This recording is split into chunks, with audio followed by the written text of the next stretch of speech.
subscribe now and press the bell icon. Never miss an update. اگر آپ اس پہ غور کریں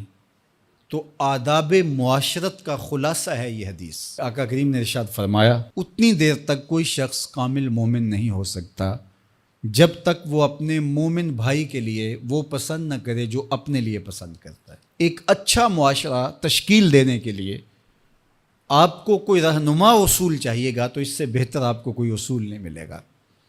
اپنے لیے بہرحال بندہ بہتر ہی چاہتا ہے، تو جب وہ اس مزاج میں ڈھل جائے کہ میں اپنے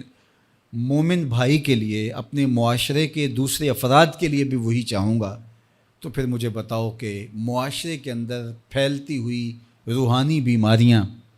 حسد، حقد، بغض، کینہ، نفرت، ایک دوسرے کو نیچا دکھانا، تکبر، رعونت، غرور، یہ ساری چیزیں یہ کہیں آپ کو نظر بھی نہیں آئیں۔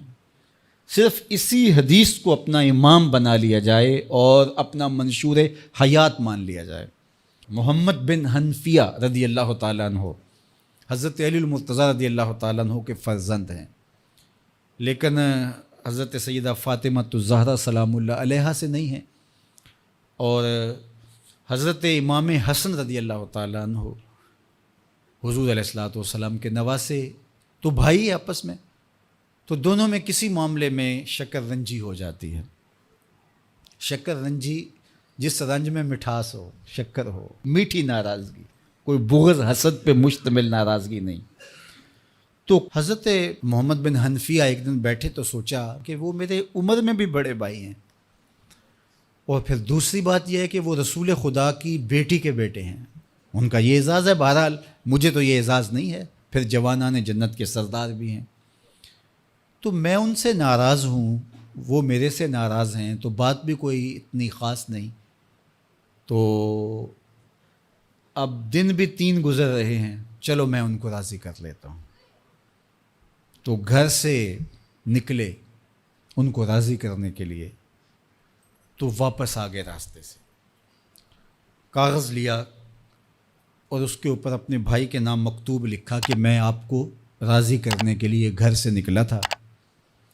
لیکن راستے میں مجھے حضور علیہ السلام کا فرمان یاد آیا کہ جب 2 مومن بھائی آپس میں کسی معاملے میں الجھ جائیں، ناراض ہو جائیں، تو جو صلح میں پہل کرے گا وہ جنت میں بھی پہلے جائے گا۔ تو میں تو یہ گوارا نہیں کرتا کہ آپ سے پہلے جاؤں،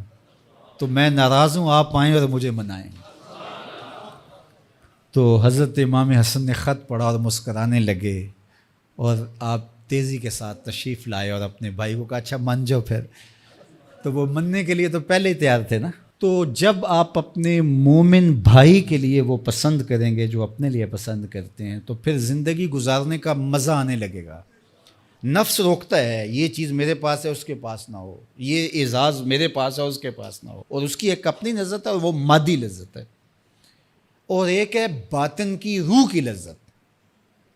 تو روح کی لذت نفس کی لذت سے کہیں زیادہ اور کہیں دیر پا اور کہیں مختلف ہے۔ اس لیے جب آپ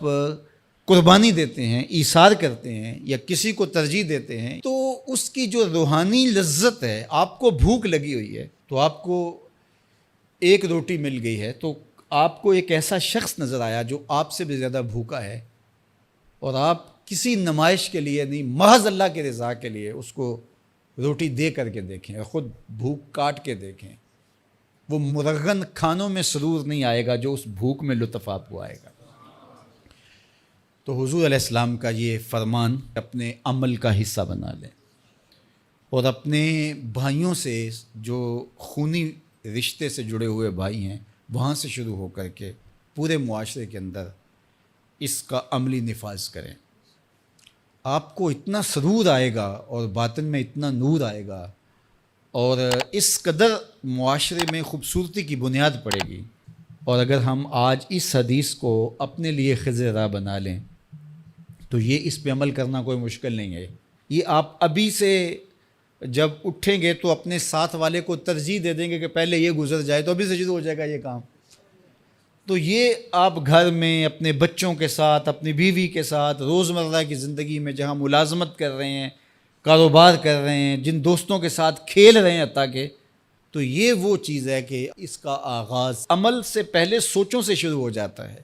کہ آپ کسی کے لیے اچھا سوچنا شروع کرتے ہیں. جو اپنے لیے سوچتے ہیں وہ اپنے بھائی کے لیے بھی سوچیں. ہمارے بزرگ فرمایا کرتے تھے کہ کسی کے ساتھ دوستی کا ایک حق یہ بھی ہے کہ اس کی آخرت کے لیے سوچا جائے کہ یہ میرا دوست ہے تو دنیا میں میرے ساتھ ہے تو حشر میں بھی جنت میں میرے ساتھ ہو. تو اس کی ہدایت کے لیے اگر نماز نہیں پڑھتا تو اس کو نماز کی طرف لے کر آئیں. اگر اس کے معاملات کے اندر خرابیاں ہیں تو ان کو دور کرنے کی کوشش کریں اور اس کو آہستہ آہستہ اچھائی کا خوگر بنا لیں.